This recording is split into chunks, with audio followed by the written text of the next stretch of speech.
Was there anybody else who needs to go over? I'll sign for myself. If you have a number, go over. Teachers, If you have a former, number, go back over. in 1998 is here. Right, fine. Sign language program, I went through it. I graduated from the program, and guess what? I didn't get my state qualifications, my QA1. But I kept on studying. It doesn't matter. Now I'm nationally certified. To close down a program or suspend a program because the state is messed up, that's silly. There's other testing that students can take. The EITA, and the national certification test too. There is nothing wrong with this program going ahead. There's no reason for it to close down. And I also have more than just my job to think about, but my husband is deaf. He depends on the interpreter. He's had almost all LCC graduate interpreters when he goes to his doctor's appointment for his job meetings, which happen every week. We here at LCC, all of the interpreters here that work here interpreting for the deaf students here, all are graduates of LCC.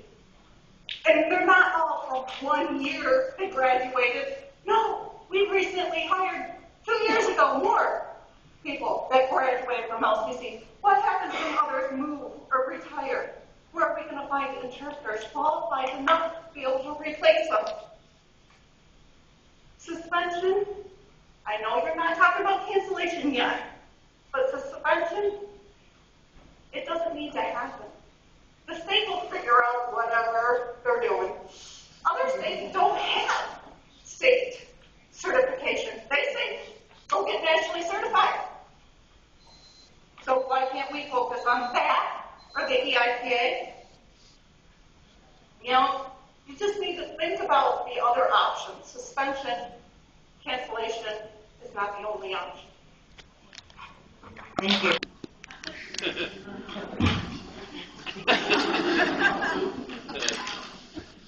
Hi, I'm Jill Vega, and I was in the ITP in 2009. I'm currently a working interpreter in an educational setting. I have taken my EIPA, which is the Educational Interpreter Performance Assessment. I received a 3.5, which is equivalent to our old state qualifications, the QA2. I took my BEI already, and I'm waiting for my results.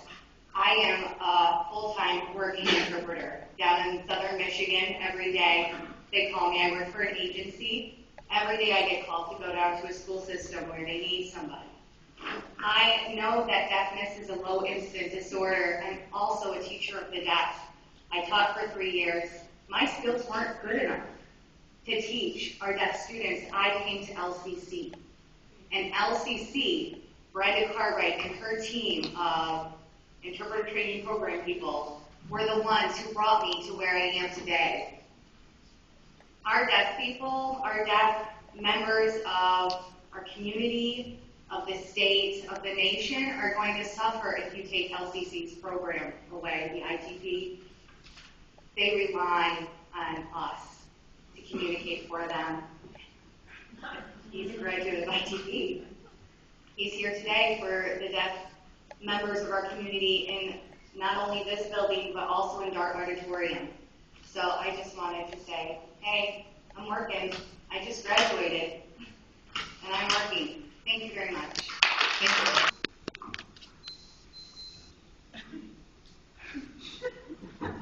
Hello, my name is Jennifer Logan, and I'm a graduate from the Lancaster Community College Interpreter Training Program, and I have my National Interpreter certification, and thanks largely due to the outstanding program that LCC offers. I am a former instructor in the Sign Language Department and currently interpret in the interpreting department for the deaf and hard of hearing students here on campus. I understand that the reason the ITP is being suspended is due to issues with the state certification. The BEI test has been suspended, and so perhaps there are concerns about what our graduates are going to do when we use the program. To answer that, as has already been stated, there are other testing options students for our graduates. The BEI was one option, the QA before that was an option, however, it wasn't the only option on the table. You can take an EIPA or you can take the National Interpreter Certification, and those two exams, once passed, will satisfy state law requiring an interpreter to have certification. So the BEI is not the only option, and I'd like to know, is that really what's driving the suspension of the program, or is there something else? State law requires interpreters to have certification. That's a new amendment, and since that time, I can tell you I have been a lot busier. The demand for qualified interpreters is growing, and this is a terrible time for us to limit the growth of the profession by closing the program. LCC is going to be losing out on prospective students who would be coming here and spending their money here instead of going to my community college and Dominic Community College. So we're losing out on potential students. But more than that, there are students on campus who use interpreter services. You have faculty on campus who use interpreter services. And the common idea is that interpreters are here for the deaf and hard of hearing people, but that's not the whole story. We're here for the hearing community too. Now, you cannot communicate with the deaf and hard of hearing sign language user without an interpreter. So we're here for you.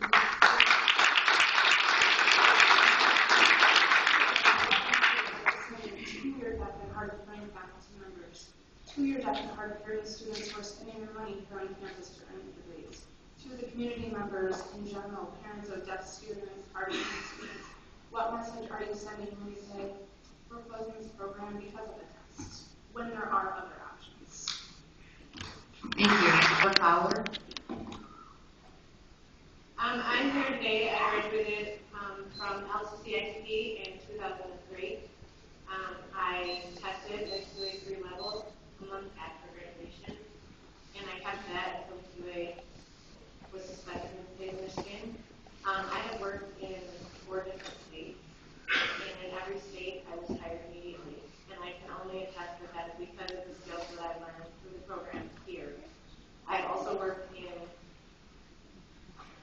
5 different counties in the state, and all of them know LCC's program, and that was one of the first reasons I got an interview, and one of the top reasons they knew I would be a qualified interpreter and hired for their school system. I think it's a travesty that our state is in such a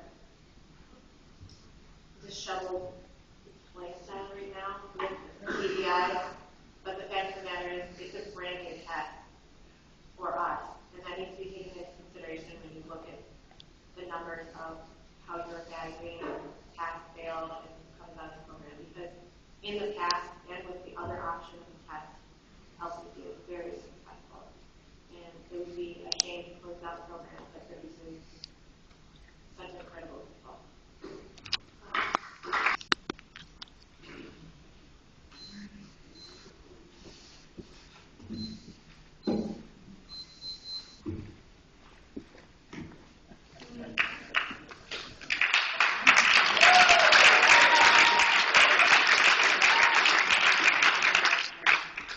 I was just giving you an example of what it's like for our deaf students,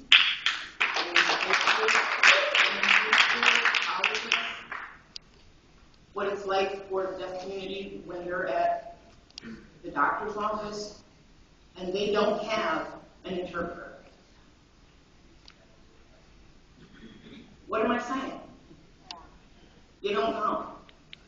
That is what interpreters do. We provide that communication between silence and sound.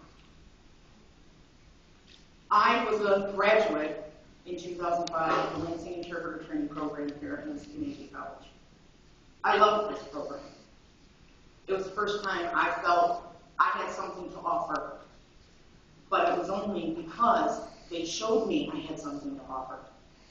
Through excellent training, I loved this program. I'm here to support this program. I graduated in 2005. August 8th, I took my QA. I passed. And that September 2005, I was working in the Lansing School District for Lansing Everett High School. I am still there. I've noticed interpreters going through that program, going into the schools, and it has changed the educational setting within the Lansing School District. And it was because interpreters were being brought in from this program. It wasn't just people who knew sign anymore. It was people who actually went to an accredited college and an accredited program, and that is what this interpreter program has provided for me. I went from, within 1 month, graduating, taking my test, passing my test, to a job. And I don't know about any of you, but who doesn't want a job, right? So I just want to let you know, we really need this program. We need voices. And that's what we are. We are the voice of the deaf community for them in times of need. So please,